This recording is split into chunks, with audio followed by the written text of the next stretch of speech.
ప్రధానమంత్రి గ్రామ్ సడక్ యోజన అటల్ బిహారీ వాజ్పేయి గారు ప్రారంభించారు. దేశంలో ఉన్నటువంటి గ్రామాలన్నింటినీ కూడా అనుసంధించాలి. ప్రత్యేకించి వ్యవసాయం అనేది మన గ్రామాల్లో జరుగుతుంది కాబట్టి రైతులకు కూడా ఇది అనువుగా ఉంటుంది అనేటువంటి ఆలోచనతోటి వారు ఆనాడు ప్రారంభించారు. దానికి ఈరోజు మళ్ళీ మధ్యలో ఒకంత అది కాస్త మందగించినప్పటికీ మళ్ళీ ఇప్పుడు ప్రధానమంత్రి gram Sadak Yojana 4th stage 4వ దశని ఇప్పుడు ప్రధాని గారు తీసుకుని 62,500 కిలోమీటర్ల రోడ్లు నిర్మాణం చేస్తూ 25,000 గ్రామాలు ఏవైతే ఇంకా కాస్త రోడ్లు సరిగ్గా లేవు, ఇంకా కొంచెం అనుసంధానానికి నోచుకోలేదు అనేటువంటి భావన ఎక్కడైతే ఉందో ఆ గ్రామాలన్నింటినీ కూడా అనుసంధించేటువంటి కార్యక్రమం ఇవాళ నరేంద్ర మోడీ గారి ప్రభుత్వం చేపట్టింది.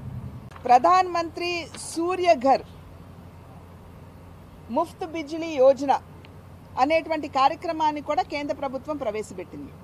అంటే ఇప్పుడు ఎవరైనా సరే ఇళ్ల మీద ఇక్కడ ధనికులని లేదు, పేదవారని లేదు, మధ్యవర్గీయులని లేదు, ఎవరైనా సరే మేము సోలార్ ప్యానెల్స్ పెట్టుకోవటానికి మా ఇంటి మీద సన్నద్ధంగా ఉన్నాము అని ముందుకొచ్చి రిజిస్టర్ చేసుకున్నట్లయితే వారికి ఆ యొక్క అవకాశం కేంద్ర ప్రభుత్వం ఈ పథకం మాధ్యమంగా అందిస్తుంది. వారికి సబ్సిడైజ్డ్ రేట్స్న సోలార్ ప్యానెల్స్ పెట్టుకునేటువంటి అవకాశం, ప్రత్యేకించి 300 యూనిట్ల వరకు ఉచితం అని చెప్పి భావిస్తున్నటువంటి సందర్భంలో ఇది కేవలం 300 యూనిట్లు కాదు, ఆ పైన మనకు ఎంత కావాలంటే మన సామర్థ్యాన్ని ఎంత పెంచుకోవాలంటే ఆ మేరకు మనం సోలార్ ప్యానెల్స్ పెట్టుకుంటే దానికి కూడా కేంద్ర ప్రభుత్వం సహాయాన్ని అందించేటువంటి కార్యక్రమం. ఇంతకుముందు వ్యవసాయానికి అయ్యేటువంటి పెట్టుబడి రైతులు పెట్టుకోలేనటువంటి సందర్భంలో ఎందరో ఆత్మహత్యలు చేసుకునేవారు. కనుక 2019వ సంవత్సరంలో నరేంద్ర మోడీ గారు ప్రధాన్ మంత్రి కిసాన్ సమ్మాన్ యోజన అనేటువంటి కార్యక్రమాన్ని ప్రవేశపెట్టి పెట్టుబడి కింద కేంద్ర ప్రభుత్వం తరఫున దేశంలో ఉన్నటువంటి రైతులు ఎవరైతే పేర్లు రాష్ట్ర ప్రభుత్వం కేంద్రానికి పంపిస్తుందో వారందరికీ కూడా కిసాన్ సమ్మాన్ నిధి కింద 6,000 రూపాయలు 3 విడతలుగా వారికి అందించేటువంటి ప్రక్రియ కేంద్ర ప్రభుత్వం చేపట్టింది. ఇవాళ ఎంత సమర్థవంతంగా జరుగుతుందంటే రాష్ట్రం తన వాటా ఇచ్చినా ఇవ్వకపోయినా, అంటే ఇప్పుడు రైతు భరోసా అని అనేక కార్యక్రమాలు మనం చూస్తున్నాం. కేంద్రం ఇచ్చే 6,000కి రాష్ట్రం జతపరిచి ఇవాళ ఇస్తున్నారు. కనుక రాష్ట్రం తన వాటా ఆలస్యం అవుతుందేమో కానీ కేంద్రం ఇచ్చేటువంటి వాటా ఎక్కడా కూడా ఆలస్యం కావడం లేదు. వారు 6,000 రూపాయలు టెన్షన్గా రైతుల ఖాతాలోకి వెళ్ళిపోతున్నటువంటి సందర్భంలో 20,000 కోట్ల రూపాయలు ఇప్పుడు 9,30,00,000 మంది రైతులకి దేశవ్యాప్తంగా కోఆపరేటివ్స్ సహకార రంగం నిర్వీర్యమైనటువంటి విషయం మనందరికీ తెలుసు.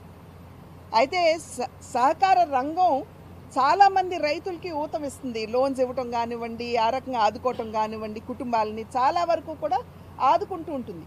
కనుక ఆ కోఆపరేటివ్స్ మీద ఇవాళ దృష్టి పెట్టి అచ్చంగా ఒక డిపార్ట్మెంట్ లాగా ప్రారంభించి అమిత్ షా గారు వారి నాయకత్వంలో ఇవాళ సహకార రంగం ఉంది.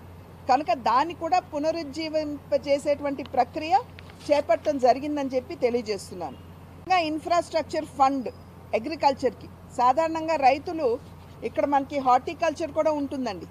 హార్టికల్చర్ కావచ్చు, లేకపోతే ఇతరత్ర వచ్చేటువంటి వ్యవసాయోత్పత్తులు కావచ్చు, మార్కెట్ చేరేలోపు 30-40% అవి పాడైపోతున్నాయనేటువంటి విషయాన్ని గమనించి దానికి కూడా ఒక ప్రత్యేకమైనటువంటి ఫండ్ని కేంద్ర ప్రభుత్వం ఇవాళ కేటాయించినటువంటి విషయాన్ని మీ మాధ్యమంగా రైతులందరికీ కూడా తెలియజేసుకుంటున్నాను. గడిచిన 5 సంవత్సరాల కాలంలో కనుక చూసుకున్నట్లయితే 3 లక్షల కోట్ల మేరకు రైతులకి దీని మాధ్యమంగా లబ్ధి చేకూరి దగ్గర 12 కోట్ల మంది రైతులకి ఇది లాభం చేకూర్చినటువంటి విషయాన్ని మీ మాధ్యమంగా మేము ప్రజలకి తెలియజేస్తున్నాం. అదేవిధంగా కనీస మద్దతు ధర మీద కూడా ఇవాళ దృష్టి కేంద్రీకరించి కేంద్ర ప్రభుత్వం దాన్ని సైతం పెంచడం జరిగింది.